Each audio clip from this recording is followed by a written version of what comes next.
तो स्वागत है आप सभी का हमारे चैनल में। तो सबसे पहली अपडेट आ रही है रजत पवार से। तो हाल ही में भाई ने रोस्ट कर दिया समय रैना और उसके जैसे क्रिएटर को जो डार्क कॉमेडी के नाम पे किसी के मरने को भी कंटेंट बनाया करते हैं। ऐसी ही हो चुकी है दुनिया दोस्तों, जहां एक तरफ एनिमल मूवी में रणवीर कपूर ने अपने पापा के लिए पूरी दुनिया से पंगे ले लिए थे, वहीं एक तरफ ये लोग हैं जो अपने पापा की डेथ पर हंस रहे हैं, मजे ले रहे हैं। और ये इसका फर्स्ट टाइम नहीं है, ये कॉमेडियन का नॉर्मली जो जोक्स होते हैं उसके पापा की डेथ के ही अराउंड होते हैं। अब ये बात भी सही है कि पापा की डेथ हो गई है, जिंदगी भर तो बैठ के रो नहीं सकते, पर ऐसी क्या नौबत आ गई दोस्तों जहाँ पर जोक्स बनाने के लिए इतनी सारी चीजें दुनिया में इंसान को अपनी ट्रेजेडीज पर जोक बनाने पड़ रहा है। दूसरा हॉस्पिटल है, वहाँ पे जो होना था हो गया। एंड घर पे फ्यूनरल का माहौल था, तो कैसे लोग बहुत ही ज्यादा रोते रहते हैं, बहुत ज्यादा एक्स्ट्रा ही रोते हैं। मैंने देखा कि मेरा बड़ा भाई नहीं हो रहा है, वो मुझे थोड़ा सा वियर्ड लगा। तो मैंने उससे जाके पूछा कि भाई ये सब रो रहे हैं, तू क्यों नहीं रो रहा है? तो कहता भाई ये सब ये वो अंडरटेकर भी तो मर गया था, आगे तरह।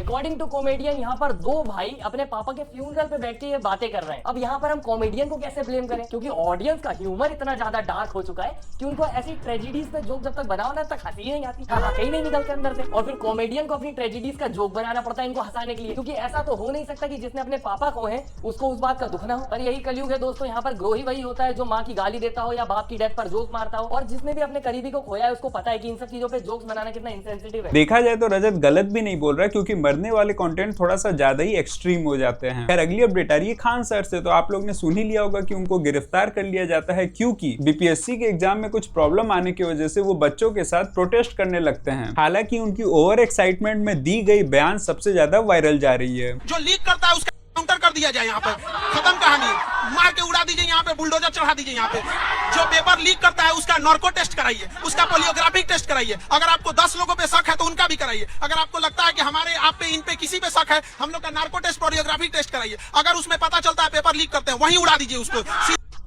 बच्चों के भविष्य के साथ खिलवाड़ नहीं, यहाँ पर बच्चों के भविष्य के साथ नहीं खेलने देंगे, ये वादा करते हैं हम। शांतिपूर्ण ढंग से करेंगे हम यहाँ पर। अब मैंने इसे ओवर एक्साइटमेंट इसलिए कहा क्योंकि नार्को टेस्ट और पॉलीग्राफिक टेस्ट 100% एक्यूरेट नहीं होते हैं। तो अगर खान सर के हिसाब से कानून बना दिया जाए तो हो सकता है कि कई सारे निर्दोष भी निपट जाएं। खैर अगली अपडेट आ रही है रोहन करियप्पा से। तो हाल ही में उसके ऊपर 50 कॉपीराइट स्ट्राइक आ गई थी एक टीवी चैनल के थ्रू। और उसकी गलती क्या थी कि वो उस चैनल की वीडियो को क्रिटिसाइज कर रहा था, और ये देखते ही सारे रैपर रोहन के सपोर्ट में आ गए थे। लेकिन आप जान ही रहे हो कि जिनके पास पैसे हैं वो जो चाहे वो कर सकते हैं, और यहाँ पर भी वही हुआ। उस चैनल ने मेल किया है कि आपको सबके सामने सॉरी बोलना पड़ेगा हमारे चैनल को। तो बस फिर क्या था, आज सुबह रोहन ने सॉरी बोल दिया। अब देखते हैं कि उसकी स्ट्राइक हटती है कि नहीं। हालांकि जनता का कहना है कि जब तुमने कुछ गलती नहीं की तो तुमने सॉरी क्यों कहा। तो मेरा बस उनसे यही कहना है कि उसकी फैमिली उस यूट्यूब चैनल से ही चल रही थी, तो अगर वो एटीट्यूड में आके माफी नहीं मांगता तो 100% उसका चैनल डिलीट हो जाता है। तो परिवार के लिए कई बार बिना गलती के भी माफी मांगना पड़ जाता है। खैर अगली अपडेट आ रही है जैसर से। तो हाल ही में आपने देखा होगा कि पायल गेमिंग को अवार्ड मिला है बेस्ट स्ट्रीमर का, पर क्योंकि जैसर को लगता है कि पायल गेमिंग एक डिजर्विंग कैंडिडेट नहीं थी, इसलिए दीदी को भाई ने एक्सपोज कर दिया। डेड गेम समझ लो, डेड गेम को आप रिप्रेजेंट कर रहे हो हर दिन। और मैडम क्या है, मैडम है पूरे इंडिया की फीमेल गेमर को रिप्रेजेंट करने वाली। अब वो खुद एक डेड गेम को रिप्रेजेंट करेगी तो कहाँ से कम्युनिटी ग्रो करेगी, ये करेगी क्या? ये एक्चुअल में सिर्फ ट्रॉफी लेके गई है? नो वे बड़ी, नो वे। ये पता क्या क्या टाइटल लेके गई है कि ये पूरे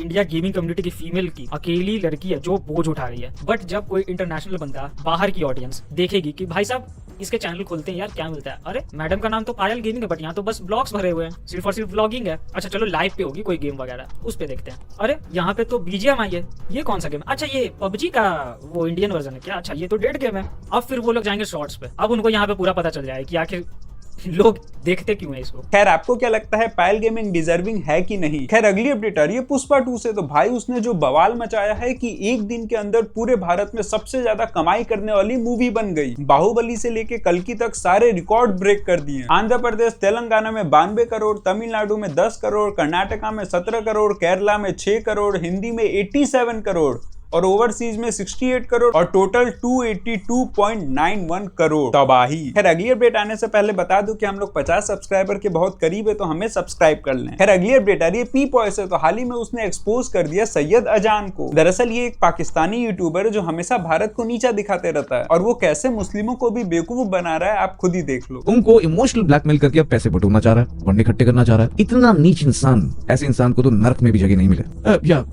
बोले तो कि जन्नत में भी उसकी कोई जगह मुझे नहीं लगता कि होगी। वीडियो देखते हैं, वीडियो।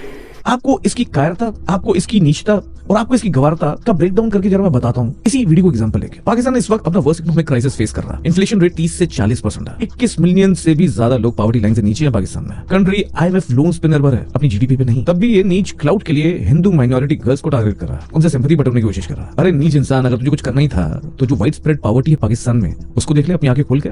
अपने घर से थोड़ी दूर जाएगा, तुझे कोई ना कोई मिल जाएगा जिसकी हेल्प कर सकता है। तुझे हिंदुस्तान की माइनॉरिटी गर्ल्स की चिंता करने की जरूरत नहीं है, क्योंकि अगर उनको भी पता चलेगा कि इस तरह का कंटेंट तू डालता है तो तेरे मुंह पे भी वो थूकेंगे, तेरे दिए गए पैसों पे भी वो थूकेंगी। तो कुछ और नहीं कर रहा, तो रिलीजियस और इमोशनल सेंटिमेंट्स को एक्सप्लॉइट कर रहा है। तो पता है कई लोग इमोशनल होते हैं, वो तेरी बातों में आके तुझे फंड करेंगे क्योंकि शायद वो तुझ पे भरोसा करने लगे हों। अरे बेवकूफ, वो तेरे को व्यूज देते हैं बिकॉज वो अपने धर्म को मानते हैं और शायद अपने पद से भ्रष्ट हो चुके हैं। पर कभी ना कभी वो तेरे जैसे नीच की जब बातों को जानेंगे इस वीडियो के द्वारा, बिकॉज मुझे पता है मेरे सारे मुसलमान भाई इस वीडियो को शेयर करेंगे पाकिस्तान में भी और हर जगह, और तब तुझे समझ में आएगा कि इस तरह की मैनिपुलेशन कुछ टाइम ही चलती है, ज्यादा नहीं। तेरे पे जैसे हिंदू लड़कियां थूकती वैसे ही वो सारे मुसलमान भाई भी थूकेंगे। यार अगली अपडेट आ रही है निशांत मेहता से। तो हाल ही में आपने देखा होगा कि कई सारे लोग दिलजीत को टारगेट कर रहे थे कॉन्सर्ट की हाई टिकट प्राइस की वजह से। तो उन्हीं की लंका निशांत कैसे लगाता है आप खुद ही देख लो। ये वीडियो देखो। एक इंडियन आर्टिस्ट का कोई हक नहीं बनता कि वो 20-25 हजार रुपए एक कॉन्सर्ट के चार्ज करे जब आपके कोर ऑडियंस के पास पैसा नहीं है, एम्प्लॉयमेंट नहीं है, एक बहुत ही लिमिटेड मीन्स ऑफ एंटरटेनमेंट है। अब मैं समझ सकता हूँ कि बहुत सारे फैंस को बुरा लगा होगा कि वो दिलजीत को लाइव नहीं देख पाएंगे इतने महंगे टिकट्स होने की वजह से, पर यहाँ मैं आपको 3 फैक्टर्स एक्सप्लेन करता हूँ। पहला, वो एक म्यूजिक कॉन्सर्ट है, बेसिकली सोर्स ऑफ एंटरटेनमेंट, और एंटरटेनमेंट लग्जरी होती है ना कि एक नेसेसिटी लाइक फूड, क्लोथ्स और मेडिसिन जिसके प्राइसेस गवर्नमेंट कंट्रोल करे। दूसरा, भाई इकोनॉमी स्लो है पर डाउन नहीं। अगर डाउन होती ना तो सारे टिकट्स 3 मिनट के अंदर सोल्ड आउट नहीं हो जाते। लोगों के पास पैसा है लग्जरीज पे स्पेंड करने का, जो कि वो अपनी मर्जी से कर भी रहे हैं। और तीसरा और सबसे इंपॉर्टेंट, भाई दिलजीत का शो है, दिलजीत की मर्जी, वो अपनी टिकट का प्राइस कितना भी रखे। 2002 से वो इंसान गाने बना रहा है। आज जब उसका स्टारडम पीक पे है तो उसका पूरा हक बनता है अपने स्टारडम को कैपिटलाइज करने का। आप उसकी जगह होती ना तो शायद आप भी वही करती। खैर अगली अपडेट आ रही है जनजी वैसे। तो हाल ही में उसने एक्सपोज कर दिया कि कैसे बीटेक पानीपुरी से लेके वड़ा पाव गल तक फ्लॉप होते जा रही है। 25,000 रुपए डेली का कमाती थी और आज की डेट में 5,000 की डेली की सेल नहीं निकाल पा रहे। ये MBA चाय वाला, बीटेक पानीपुरी वाला, इनके धंधे बुरे नहीं है, धंधा बहुत क्रेजी और one of the highest profitable business भी है। पूरा इनका वायरलिटी फैक्टर, 4 रीलें वायरल हो जाती है, खुद की फ्रेंचाइजी खोल लेते हैं, बोलते कि भैया पूरे शहर में 4-4, 6-6 दुकानें खोलेंगे। बीटेक पानीपुरी वाली को वायरल हुए 1 साल हुए, 4 दुकानें, दूसरी छोड़ो खुद की ठेली गायब है। आपका काम खाना बना के बेच रहे हैं तो मेरा आपकी दुकान पे आने का रीजन भी खाना खाना ही होना चाहिए। आप कोई सेलिब्रिटी नहीं हो जो कि लफड़ा करोगे और मेरे को एंटरटेनमेंट मिलेगा। खैर अगली अपडेट आ रही है ट्रिगर इंसान से। तो हाल ही में हो गई उसकी सगाई, पर फन फैक्ट क्या है कि लोग उसको मानने को ही तैयार नहीं। ऑडियंस का कहना है भाई तू फिर से काट रहा है हम लोग का, और लोगों ने इतना ज्यादा प्रैंक लिख दिया कि भाई को स्पेशली आना पड़ा कि भाई ये कोई प्रैंक नहीं सच में हो गई है। खैर आपको क्या लगता है ये कोई वीडियो के लिए है कि सच में हो गई इसकी सगाई? खैर आज के लिए बस इतना ही। तो हमें लाइक और सब्सक्राइब कर लीजिए, और जो भी पार्ट आपको पसंद ना आए वो कमेंट्स में लिखिए ताकि हम लोग आगे और भी बेहतर वीडियो बना सकें।